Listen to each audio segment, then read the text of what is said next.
en mi barrio, mira cuánta night, pares por mi casa, mira cuánta night. Jorge Yamamoto, mira cuánta night, también el tío Tony, mira cuánta night, es su show, es su show.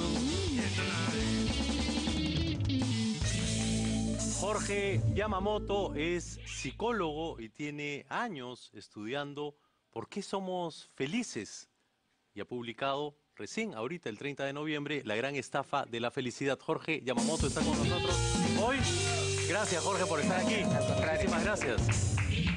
¿Por qué la felicidad es una estafa, Jorge? Porque, en primer lugar, la primera estafa es que la sociedad nos hace creer que los países ricos son los desarrollados y los pobres los subdesarrollados. Y las personas y familias ricas, las desarrolladas y lo contrario.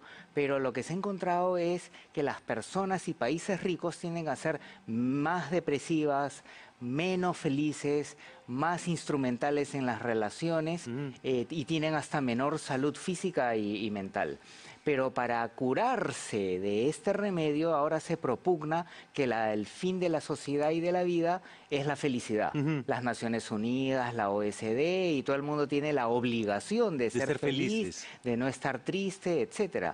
Pero los estudios indican que eso termina deprimiendo más. Porque la gente se distrae, obsesiona, evitando el afecto negativo y buscando estar siempre en buena onda, pero eso hace que el cerebro reaccione mal y termine deprimiéndose. O sea, como cuando uno busca mucho algo, finalmente termina por obstaculizarse, auto-obstaculizarse y no lo consigue finalmente. Así es.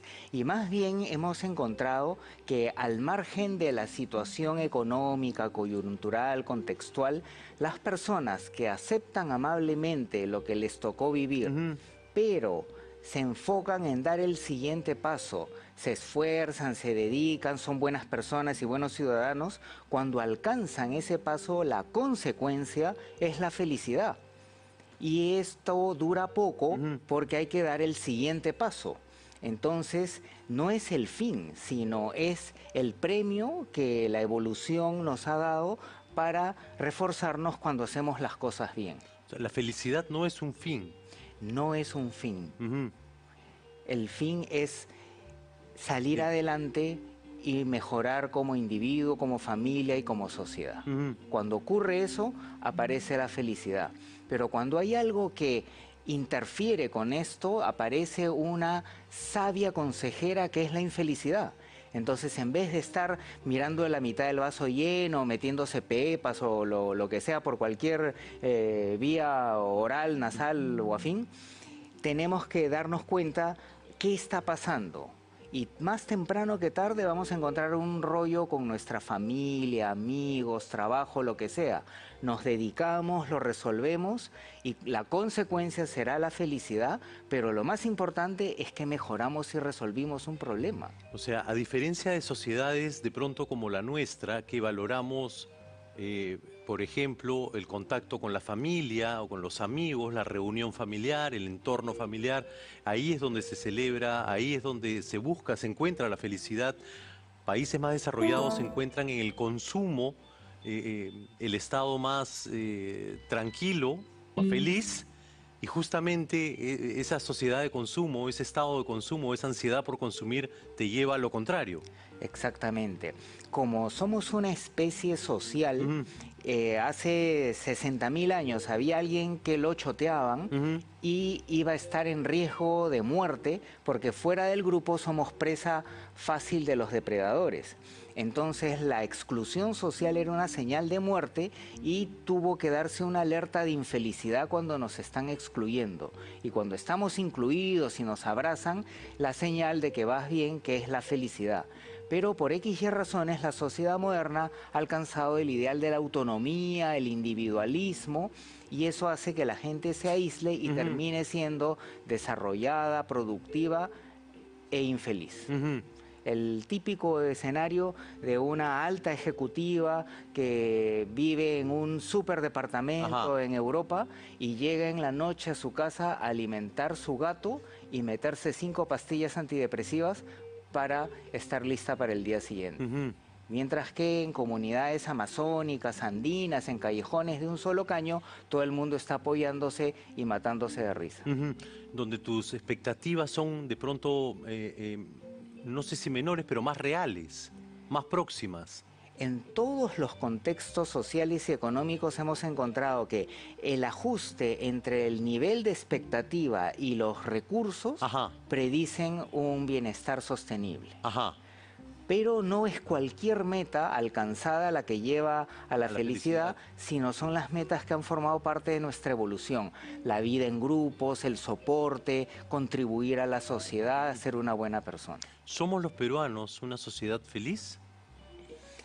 ¿Es la sociedad peruana feliz? Aún estamos dentro de la región más feliz del mundo en términos de puntajes, que es el conglomerado Caribe-América Latina. Pero estamos en el quinto inferior de América Latina. Y tú decías en una entrevista, me parece recordar que la corrupción, por ejemplo, de la que se está hablando tanto ahora, para bien o para mal, es una de las razones por las que nos volvemos infelices o perdemos felicidad. Ese es el lado oscuro de la felicidad latinoamericana. Somos muy pegados a la familia y a los amigos, pero somos tan pegados que nos debemos a ellos dentro o fuera de la ley. Y eso que hace que nos busquemos hermanitos y que terminemos dándole favores a la argolla, pero de pronto la otra argolla se siente desfavorecida y empieza la guerra entre argollas, y las organizaciones, los ministerios, las empresas en el Perú no son grupos unidos para un fin común en beneficio de todos, sino grupos de argollas que se tratan de matar los unos contra los otros. Ajá. Y viene la envidia machetera, el chisme y todos esos males nacionales. O sea, nosotros, a diferencia, si un amigo nos propone un acto corrupto, del más simple, robar el cable del vecino, en lugar de denunciar el hecho y apartarnos, decimos, no, hermanito, yo prefiero no meterme en esto, no, mejor no lo hacemos, qué sé yo, ¿no? Es o más, si lo denuncias, eres un mal ciudadano. Un traidor. Un traidor. Claro, un soplón. Desde el colegio estamos educados en eso, ¿no? El que sopla a alguien que hizo algo incorrecto termina apanado al final de la clase. Claro, y tachado de por vida, ¿no? Como un soplón. Así es. Y esto es tan profundo que se ha encontrado que cuando nosotros tenemos relaciones positivas, nuestro cerebro produce oxitocina. Y en países europeos se hicieron experimentos en donde les pusieron juegos en donde alguien podía hacer trampa a favor de su grupo. Y a un grupo le dieron agua, un spray nasal placebo, y a otros les dieron sprays de oxitocina.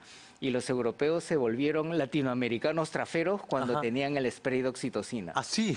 Entonces, esta es una advertencia de que la lucha anticorrupción es una cosa bien brava y hay que entenderla en esa magnitud. Todos hemos recibido solicitudes indecentes. Sí. Y uno no le puede decir, pucha, por eso este país no progresa. ¿Cómo se te ocurre pedirme eso? Si no, hay que disculparse, ¿no?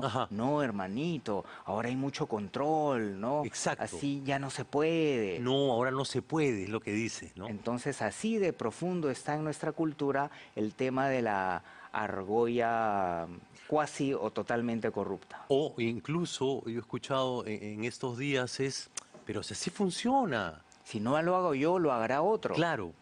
Pero si ese es el menos corrupto que hay. O sea, que tanta cosa, si ese es el menos que hay. Pero ahora ya van circulando por la fiscalía y por la cárcel, y esa es una alerta que tenemos que promover, ¿no? El Perú está cambiando y ya no hay que hacer cochinada.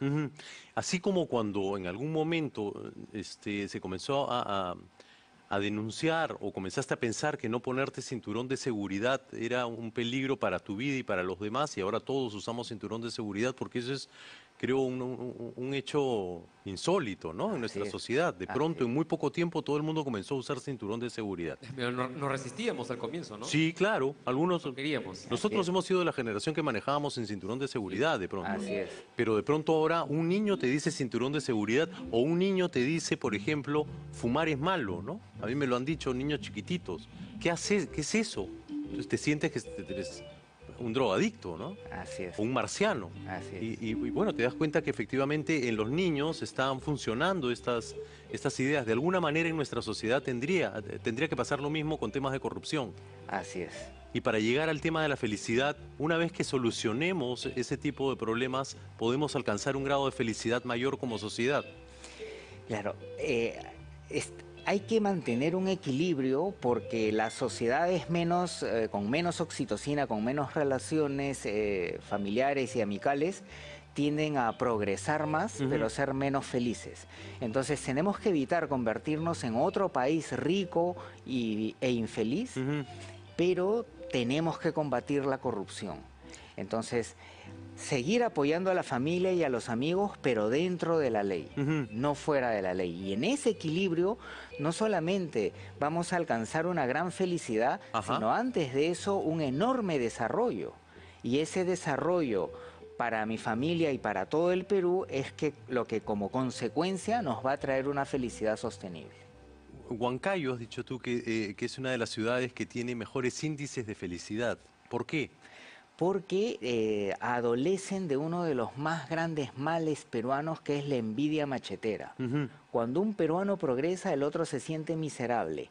Se concentra en la persona y comienza el raje, pero de la fase verbal pasa a la fase conductual y empieza a machetearlo. Invierte tiempo y dinero para hacerlo caer.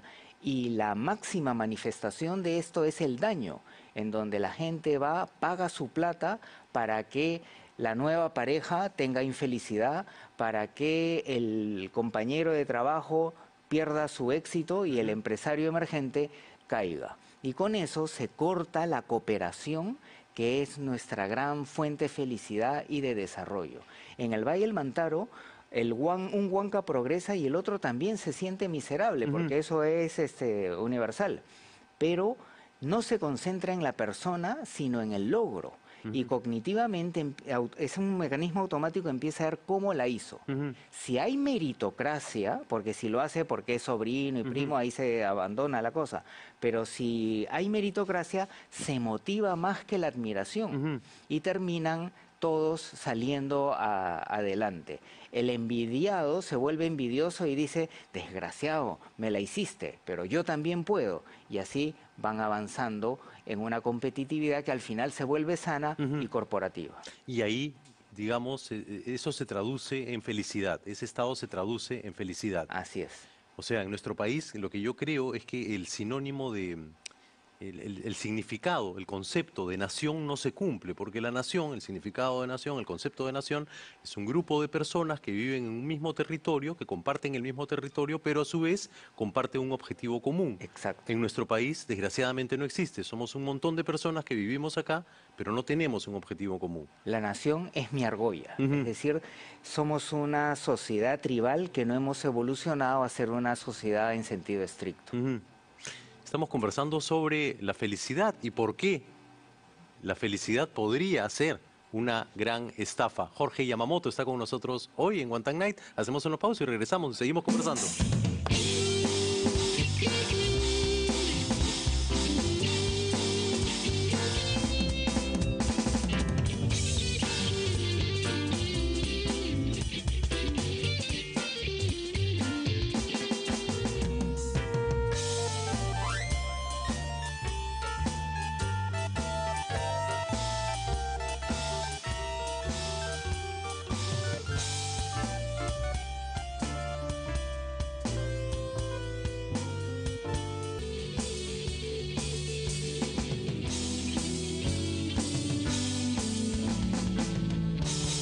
Jorge Yamamoto es nuestro invitado hoy, lo aplaudimos fuerte, gracias Jorge. Él acaba de publicar La gran estafa de la felicidad, producto de su trabajo, de su trayectoria, estudiando justamente la felicidad no solamente en nuestro país, sino en distintas comunidades del mundo.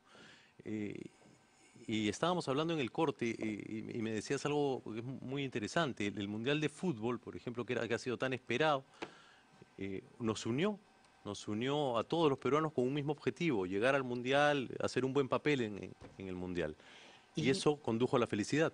Y nos demostró que todos los peruanos podemos estar unidos y cuando estamos unidos estamos más felices. En la típica escena de la esquina es nos tocamos el claxon para mentarnos la madre, pero de pronto la gente se tocaba el claxon para hacer la barrita de arriba Perú. Sí. Todos se saludaban, uno llevaba la camiseta, sea Bamba o sea original, y todos nos sentíamos identificados. En vez de que digan, ah, qué guachafo este, ah, qué sonso el otro. Y refleja también que los peruanos estamos hartos de tanta tontería y que si nos ponemos las pilas podemos hacerle un gran regalo a nuestros hijos, a nuestros nietos y al país en el Bicentenario, cultivando valores para desarrollo y felicidad de todos los peruanos. Y tenemos que entender que no hay una resta o una multiplicación por cero. Con valores, a la larga, todos terminamos ganando y siendo felices. ¿Y tú crees que ya nos estamos dando cuenta de que la corrupción, la informalidad son variables que nos van a llevar directamente al foso? Yo creo que todos estamos hartos y esperando un cambio. El problema es que cada ofrecimiento de cambio de los políticos termina siendo una burla y una ofensa a la inteligencia. Entonces hay un desamparo en no creer en estas soluciones. Y eso tiene una esperanza y un riesgo. El riesgo es que aparezca un demente fundamentalista que engaña a la gente y termine habiendo otro periodo histórico de violencia, de destrucción, pero también está la oportunidad para que un grupo honesto de peruanos con capacidad técnica y con intereses más allá de los egoístas pueda generar un gran cambio. ¿En dónde están? No tengo la más mínima idea. ¿Dónde estarán? Ojalá que estén cerca, o que por lo menos aparezcan ahora en los tiempos que vienen. Y que los sepamos identificar. Sí, sobre todo, pero digamos, uno no nace sabiendo, y tampoco nada nos garantiza que a la hora de la hora van a mostrar otra cara, pero es responsabilidad nuestra por lo menos ver quién es quién, ¿no es cierto? Y para eso uno se informa, así como te informas de la vida de los otros en Facebook, también te podrías, ¿no? De los primos, de los cuñados o de la enamorada de tal, porque lo hacemos bien rapidito, también podríamos informarnos de quiénes son las personas a las que les vamos a dar nuestra confianza y nuestro dinero finalmente, ¿no? Así es. Hablando justamente de esas, de pronto, de estos líderes que pueden aparecer y en este tiempo y por esta parte de la región hay explosiones muy, muy fuertes de infelicidad. Aparecen personajes como en Brasil, por ejemplo, que son absolutamente radicales, ¿no? En sus formas. Así es. Y la gente cree en ellos. En el caso de Brasil y en otras partes de América Latina se van dando ilusiones por un lado, grandes decepciones y se va al otro extremo. Y se ilusionan y se decepcionan y va siendo el péndulo en donde se desgasta grandes y hermosos países como Argentina, como el Brasil. El punto es que la democracia es el mal menor, pero es tremendo mal. Y probablemente se tengan que afinar los procesos de selección, los procesos de información para hallar. O sea, no es posible que en las últimas elecciones tengamos que elegir entre la peste bubónica y la gripe aviar. Claro. Cuando hay procesos técnicos en las organizaciones en donde para elegir gerente general, que es una cosa 1000 veces menos importante que presidente y congresista, llegan entre el excelente, el muy bueno y el magnífico. Y sea cual fuese el elegido, va a ser un buen ejecutivo, un buen líder. Y hay un proceso porque he pasado de selección. Un filtro. Exacto. Es bien, o sea, tendría que ser bien sencillo, ¿no es cierto? Por lo menos bien, bien claro. Pero y eso ya está estandarizado y establecido, ¿no? Hay muchas técnicas que se pueden aplicar ahí. La revisión de antecedentes, ver que no esté muy loco. Exacto. A mí lo que me está dando mucha infelicidad es alguien que está martillando acá al costado. Por favor, si alguien puede ir a buscar a la persona que está con un martillo y darme algo de alegría y de felicidad. Antes de que me vuelva como esos fanáticos que estamos hablando. Corriendo, mira, que fueron corriendo. Gracias, muchas gracias. Carlín no quiere que martillen. Shh, cállense. No, porque tú no te vuelves loco con eso. ¿Cómo haces para vivir en paz, Jorge? ¿Eres feliz? Bueno, en este país hay que ser un poco cínico, ¿no? Para Ajá. ser completamente feliz, pero hay una serie no vamos a decir analgésicos, pero principios que ayudan a salir adelante y cuando uno sale adelante uno es feliz. Ujú, Uno de ellos es la conciencia plena. Es decir, muchas veces se nos da la tendencia de mirar al futuro, mirar al pasado, mirar al costado, pero se ha encontrado que cuando la gente mira hacia adentro, acepta lo que le toca, el dolor de la enfermedad, la felicidad, el éxito, el silencio u otras cosas, hay un mecanismo en el cerebro que termina relajándonos, ujú.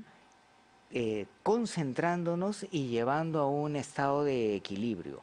Esto tiene 4000 años, pero con la neurociencia en los últimos 12 o 14 años se están descubriendo cuáles de esas técnicas de meditación terminan siendo altamente funcionales y se están comprimiendo programas que hasta en 8 semanas uno puede tener un incremento sustancial en la paz interior Ujú. que repercute en mejor estudio, mejor rendimiento, mejor calidad de relaciones y como consecuencia, más felicidad. Estábamos viendo con Tito justamente la investigación de un científico. Ah, la fórmula de la felicidad. La fórmula de la felicidad que voy a pedir que la pongan en la pantalla. Este es un científico que tenía un hijo, además, que era un hombre que practicaba la meditación eh, y decidió juntar la experiencia de su hijo con su trabajo científico para poder encontrar esta, Ahí esta está, mira. fórmula de la felicidad, que según él es esa, que tú la tienes ahí, ¿no es cierto, Tito? Para que la expliques en el... Claro, si tú me la mandaste, ¿te acuerdas? Sí, yo te mandé, pero no la tengo acá en mi mano. Ah, yo la justamente, tengo ¿no? acá. Pensé que la tenías en tu teléfono. Y está acá, mira. Dice, todos nacemos felices, estamos diseñados para ello. Los bebés son felices, una vez los alimentas y cubres sus necesidades básicas, no necesitan un Xbox, ni que alguien les diga lo bonito que llevan el pelo ese día. La felicidad es exactamente lo mismo para todos, a cualquier edad y en cualquier lugar del planeta. Y es tan predecible que sigue una ecuación. Es igual o mayor que la diferencia entre los eventos en tu vida y tu expectativa de cómo debería ser esta vida. Es básicamente de lo que hemos estado hablando, ¿no? Interesante.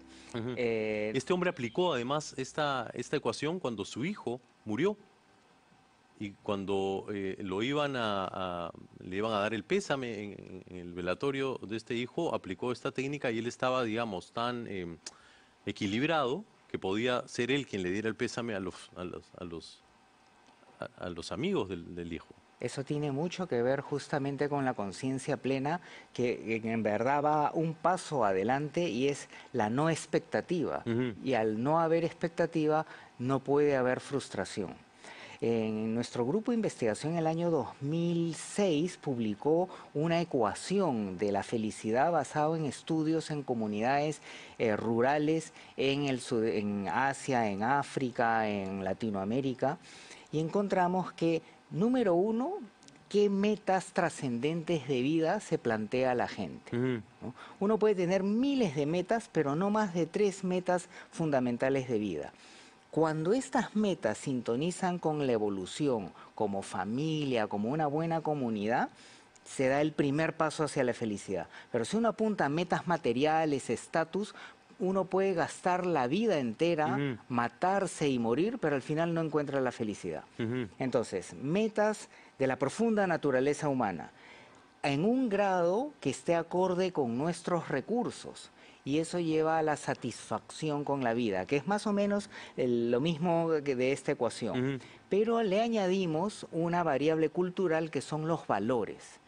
En la medida que se vivan valores y uno observa y uno los protagoniza, va a haber un nivel no solamente de cohesión grupal, sino de felicidad. Ujú. Cuando vemos a alguien que hace algo coherente con nuestros valores, nos llena de felicidad, lo queremos felicitar y apoyar. Ajá. Pero cuando alguien hace algo contrario a nuestros valores, nos sentimos miserables, hasta pensamos que ojalá que se muera.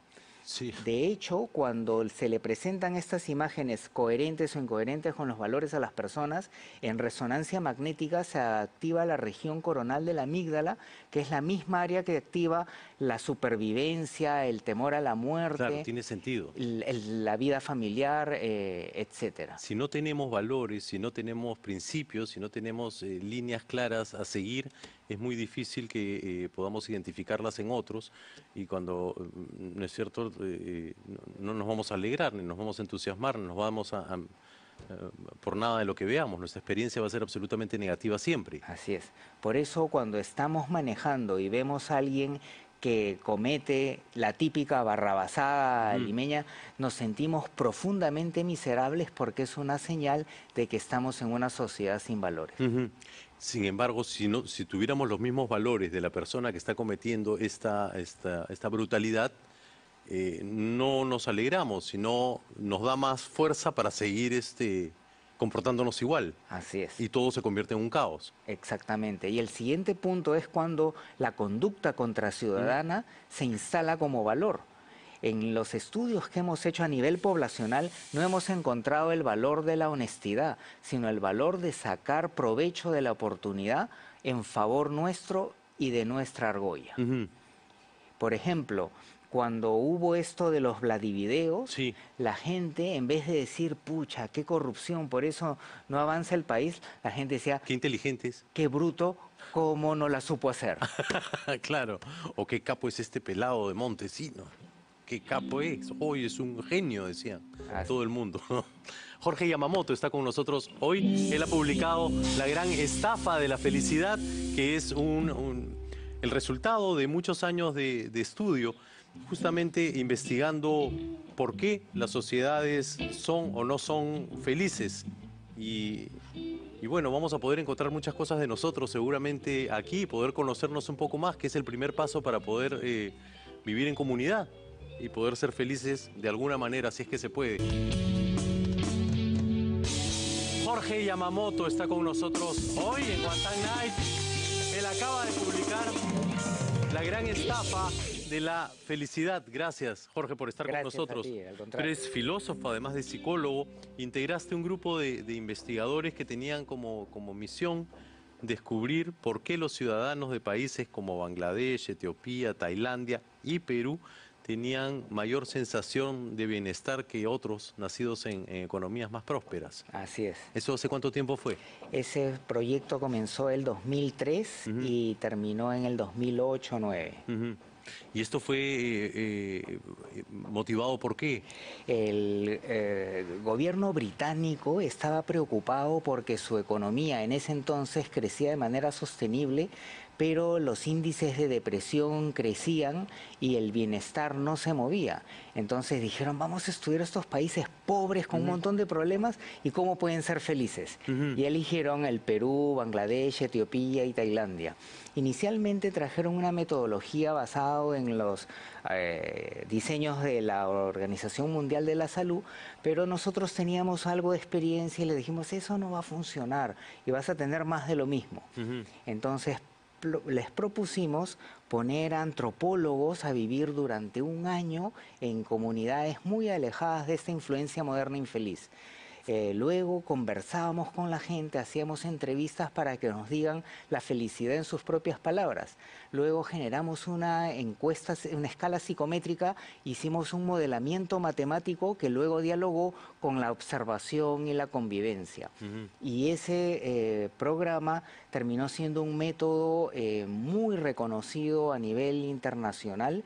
Tardó algún tiempo para que tenga algún reconocimiento en el Perú, pero fue un producto peruano, basado en que nos tropezábamos y nos chocábamos con las teorías y métodos modernos.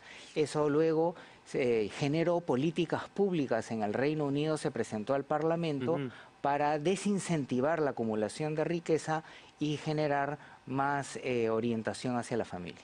Ahora, me llama la atención que nos pongan junto a Etiopía, Bangladesh y ¿qué nos une Escogieron 2 países de ingreso medio, Tailandia y Perú, Sí. y 2 de ingreso bajo, Muy que era bajo, que es Bangladesh y y Etiopía. Sí.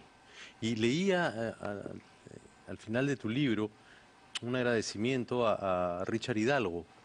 Richard Hidalgo es un escalador nacional, muy joven, tal vez el que más experiencia tenía, mayor trayectoria tenía, y el año pasado perdió la vida, ¿no es cierto?, en Nepal, Así es. ¿no? Sí, Richard Hidalgo fue un gran colaborador de nuestro grupo de investigación. También en la universidad, desde muy joven nos apoyaba en los trabajos de campo cuando teníamos que ir a zonas medias complicadas. Y tenemos una línea de investigación de adaptación a las condiciones extremas de vida y cómo la gente no solamente encuentra felicidad, sino insiste en pisarle el poncho al diablo yendo a lugares muy peligrosos, en el caso de Richard, sin oxígeno, en solitario. Esas escaladas de alta montaña cumplen las 3 condiciones de mayor estrés: riesgo de muerte, impredictibilidad y aislamiento, porque él escalaba solo, sin soporte de sherpas. Y hacíamos el reporte de sus vivencias, pero además le medíamos el cortisol y el alfa-amilasa, que son medidas objetivas de cómo funciona su mecanismo de estrés. ¿Qué es el alfa-amilasa? El alfa-amilasa, hay un sistema de estrés de corto plazo que cuando estamos, digamos, a punto de ser atropellados por una combi, cosa que ocurre más frecuentemente Sí. que esporádicamente, tenemos una rápida reacción, se nos acelera el corazón, los vasos sanguíneos se comprimen para generar mayor concentración en las áreas críticas, etcétera. Ese es un sistema que funciona sobre la base de la adrenalina. Y el alfa-amilasa es un indicador de activación de este sistema que se llama el SAM, el simpático adrenomedular. Y el otro sistema es el cortisol, que cuando pasan unos 20 minutos y se mantiene el estrés, se recluta a un sistema que se llama HPA, que tiene que ver con el hipotálamo, la glándula pituitaria y la parte adrenal de la médula, que nos da energía para un estrés de más largo plazo. Y eso se mide a través del cortisol libre en la saliva. Y ustedes con Richard trabajaban juntos y medían el estado de su cortisol. Y gracias al compromiso de Richard pudimos hacer el primer estudio en la llamada zona de la muerte. A partir de los 7.400 metros sobre el nivel del mar, el cuerpo ya no se adapta, se va degradando. Y Richard estoicamente llevaba las muestras, las aplicaba de manera disciplinada y las traía para que las podamos analizar y generar resultados originales para el manejo de estrés en condiciones cotidianas y para aprender cómo la gente puede adaptarse y ser feliz en condiciones extremas. ¿Cuál es el país más feliz del mundo?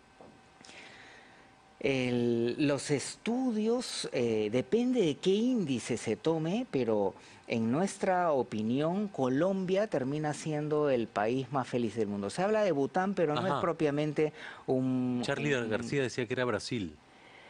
Brasil tiene partes muy felices, pero promediado hay un nivel de exclusión, de inequidad, y ahora los últimos acontecimientos de los años nos indican que por ahí no va. Pero mira, Colombia, teniendo una historia complicada, ¿no es cierto?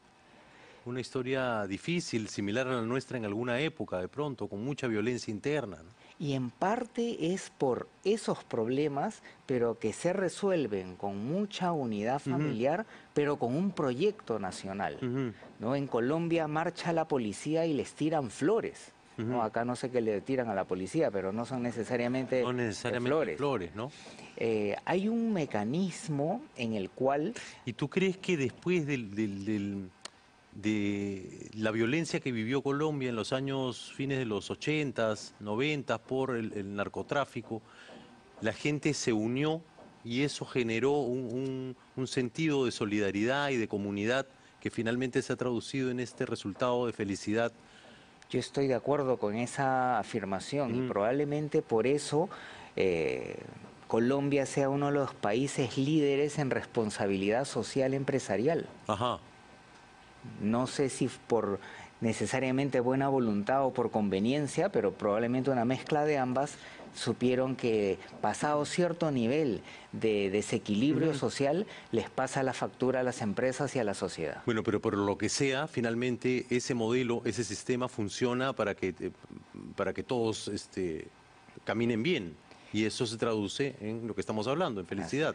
Los sectores pobres de Colombia, vamos a observar que toda la gente está vestida limpia, con cosas baratas, pero correctamente. Las casas están abiertas, que señalan que entre ellos no se roban, y limpias, ¿no? Entonces uno como peruano pasa por esas casas y uno trata de no mirar.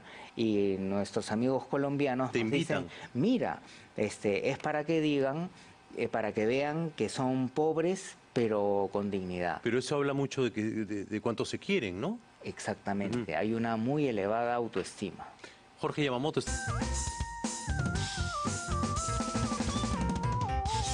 Jorge Yamamoto ha estado con nosotros hoy. Gracias, Jorge, yo te agradezco mucho. Podríamos conversar muchísimo contigo, con tu experiencia y de este tema, ¿no es cierto? Pero para todos los que se han quedado enganchados, yo los invito a que busquen La Gran Estafa de la Felicidad, este libro que acaba de publicar Jorge, que lo podemos encontrar en todas las librerías. Sí, y en las tiendas de Android y de Apple también, Ajá, en y de Apple versión también. virtual. Véanlo, porque es un material importante para conocernos un poco más, para entender un poco más y para entender de pronto eso que buscamos todo el tiempo y que por algún lado nos es esquivo. Y me llamaba la atención esto para cerrar, Jorge, que tú dices que eres graduado en la Escuela de los Bajos Estudios de la Calle y de la Chacra. Esa es tu principal universidad. Y mi fuente de aprendizaje e inspiración. Gracias, Jorge, por haber estado A ti aquí. las gracias. Lo aplaudimos fuerte. Gracias. La Gran Estafa de la Felicidad está a tu disposición. ¿Y a partir de cuándo está tu música, Alejandro, a Bueno, disposición? y Mi Corazón ya está en Spotify, en todas Ajá. las plataformas digitales, el video está en YouTube. Y cada mes una canción Cada distinta. mes y medio aproximadamente sale una nueva canción y pueden encontrarla ahí en las redes sociales. Te felicito. Gracias. Felicitaciones. Y queremos escucharte. Va, esta se llama No te culpo. Alejandro Rocarrey.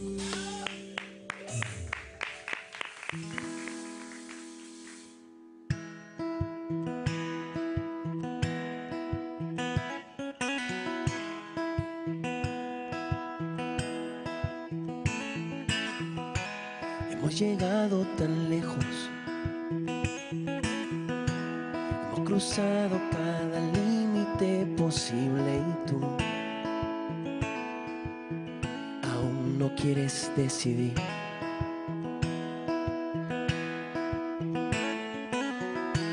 Ya te di todos mis sueños, ya superé cada principio que tenía y tú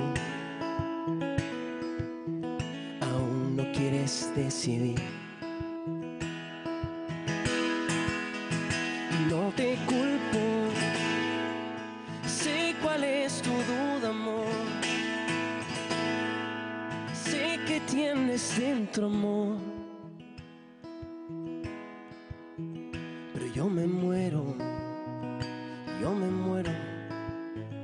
si no es hoy. No te culpo, sé cuál es tu duda, amor. Sé que tienes dentro, amor. Y así te quiero, aunque haya dudas y aunque tú no. Ay, porque esas dudas yo las peleo por este amor, por este amor.